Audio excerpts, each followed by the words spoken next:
구본형. 직장이 부는 변화의 바람. 삶은 진지한 것이다. 그렇다고 그것이 언제나 조마조마하다는 뜻은 결코 아니다. 곤충과 동물의 세계는 건강한 자연스러움으로 가득 차 있다. 카멜레온은 주위의 환경에 따라 변한다. 애벌레들은 자신의 보호를 위해 맹금류의 눈알처럼 보이는 문양으로 문신을 만든다. 사막을 횡단하는 것은 당당한 사자가 아니라 초라하고 구부러진 등을 가진 낙타이다. 그들은 환경에 따라 변하고 자신이 적응할 수 있는 환경을 선택한다. 그리고 이러한 변화와 적응은 그들에게 일상의 삶을 가능하게 해주는 것이다. 그것은 일상적인 생활이다. 인간은 문명을 시작한 이래 점점 더 신체적으로 퇴화되어 왔다. 그들은 기후에 적응하는 대신 항상 상온을 유지할 수 있는 가옥과 냉난방 시스템을 만들었다. 가장 문명화된 나라의 남성 정자의 수는 이미 자연스러운 종족 보존이 불가능할 위기에 처할 만큼 줄어들어 있다는 의학 보고가 있다. 인간은 자연으로부터 유리되면서 서구인들은 자연을 극복했다고 말하지만 매우 안정적으로 생활을 유지할 수 있었다. 어제는 오늘과 다르지 않고 겨울과 여름의 기온 차이는 생존을 위협하지 못했다. 생활의 안정은 변화를 필요로 하지 않았다. 우리는 일상생활 속에서 변화에 대한 연습을 할 기회가 적었다. 그리하여 변화와 적응은 힘든 일이 되고 말았다. 만일 우리가 살고 있는 지금이 과거처럼 변화의 속도를 견딜 만한 시기라면 지금처럼 살아도 될 것이다. 가령 아침 9시에 출근하여 6시에 퇴근하고 적당히 시간이 지나면 회사 내에서 직급이 올라가면서 늙어갈 것이다.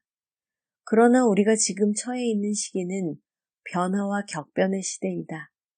직장의 성격 역시 변하고 있다.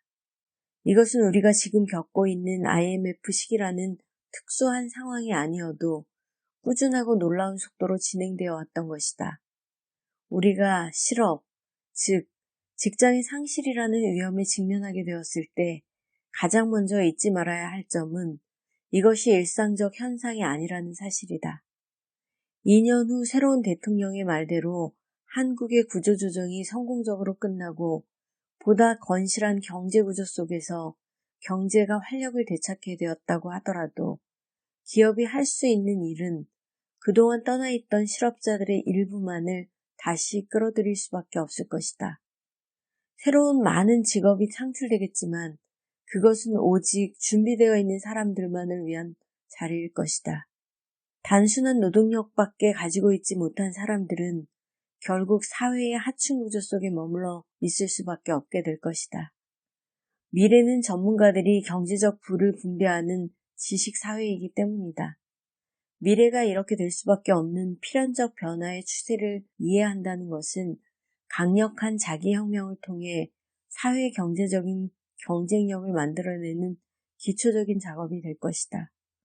우선 혁명적인 기술의 변화를 받아들여야 한다. IBM의 PC 사업부에 있었던 한 영업사원은 PC 장사는 배추 장사라고 말한다. 며칠 지나면 신선도가 떨어지는 배추처럼 몇 개월 사이에 새로운 모델과 기종이 출시된다. 그것은 사는 순간에 미치는 구매인 것이다. 시장에 나오는 순간에 이미 지나간 기술이 되고 만다. 또 가상현실은 실제보다 더 정교하고 짜릿하고 디즈니랜드의 놀이기구처럼 통제 가능하다. 통제할 수 있는 현실이란 매력적인 것이다. 기술적 혁명은 또한 인간관계의 연결 구조를 재구성할 수 있도록 지원함으로써 인간 상호 간의 역할과 정보의 교환 방법을 바꾸어 놓았다. 이것은 결국 기업이 사업을 하는 방식을 근본적으로 바꾸어 놓게 될 것이다. 기업은 고객과 엑스트라네트로 연결된다. 그리고 기업 내부는 자신들의 정보의 흐름을 보호할 수 있는 파이어웰이 둘러쳐진 상태에서 동료들끼리 필요한 정보를 교환할 수 있는 인트라네트로 연결된다. 그리고 상거래 행위는 전자적 거래의 형태로 점점 바뀌어 갈 것이다. 기술적 변화는 사회적이고 경제적인 변화를 촉진한다. 약 200년 전에 산업혁명과 함께 시작한 직장이라는 개념은 급속하게 무너져가고 있다. 19세기에는 직장이 없어도 생산적이고 의미 있는 일을 할 수 있었다. 오히려 산과 들에 흩어져 일해온 사람들을 모아 하나의 건물 안에 집어넣고 같은 시간에 일을 시작하고 같은 시간에 일을 마치는 공장의 출현은 그 당시 매우 불순한 사고였으며 경이로운 착상이었다. 그러나 현대인은 직장을 축으로 하여 일상의 삶을 영위해왔다. 그에게 인생은 자신의 직업이었다. 직업을 통해 자신의 존재를 규정하고 계획할 수 있었다. 직장은 그 사람에게 특정한 역할을 기대하기도 하지만 자신의 일에 대한 보람도 주었다. 직장은 인생의 의미와 질서를 부여하는 제일 중요한 사항이다. 그러므로 직장으로부터의 일탈은 본인뿐만 아니라 그 가족에게도 심각한 심리적 영향을 주게 될 수밖에 없다. 최근에 명예퇴직을 한 대기업의 중역은 퇴직을 하고 가장 견디기 어려운 것은 심리적 측면이라고 말했다. 어느 직장에서 무엇을 하는 무슨 직책을 가진 사람임을 말해주는 명함 없이는 그는 자신을 다른 사람에게 소개할 수 없었던 것이다. 그러므로 직장은 생계수단을 넘어 자신을 나타내는 정체성의 근본이었다. 얼마 전까지 평생 직장이라는 말은 자연스러운 개념이었다. 그리고 또 얼마 전까지 조기퇴직과 명예퇴직은 낯선 개념이 아니었다. 그러나 IMF 시기가 오면서 명예퇴직은 이미 사치스러운 개념이 되어버렸다. 한국의 기업은 퇴직자가 바친 청춘의 대가로 무엇인가를 더 얹어줄 수 있는 여력을 잃고 말았기 때문이다. 남아있는 사람들도 봉급의 인상은커녕 하나의 일자리를 둘이서 나누어 갖게 되는 것도 감수해야 할지 모른다. 이제는 아무도 평생 직장을 꿈꾸지 않는다. 적당한 시기에 적당한 새로운 일거리를 찾아 직장을 바꾸게 되리라는 것. 상황이 더 나빠져 갑작스러운 실업을 당하게 될지도 모른다는 것을 예감하고 있다. 회사가 직원에 대해 가지고 있던 직장 보장의 의무나 직원이 회사에 대하여 가지고 있던 애사심은 이미 서로에게 기대하기 어려운 것이 되었다. 또한 9시부터 6시까지 한 공간에서 모여 근무하는 직장의 시간적 공간적 개념이 바뀌어가고 있다. 한 예로 한국 IBM은 1995년부터 영업사원을 대상으로 유동근무제를 도입하여 사용하고 있다. 대상이 되는 직원은 9시에 회사로 출근할 필요가 없다. 노트북 PC와 핸드폰과 페이저 등 통신 장비를 갖춘 그들은 자신이 있는 곳을 바로 사무실로 활용할 수 있다. 그들은 필요에 따라 자신의 근무 일정을 조정한다. 더 많은 시간을 고객과 함께 보낼 수 있으며 출근 시간의 그 엄청난 교통정체의 비효율성으로부터 벗어날 수 있다. 반면에 그들은 동료의 얼굴을 매일 볼 수 없으며 사유공간처럼 사용하던 자신의 책상을 가질 수 없다.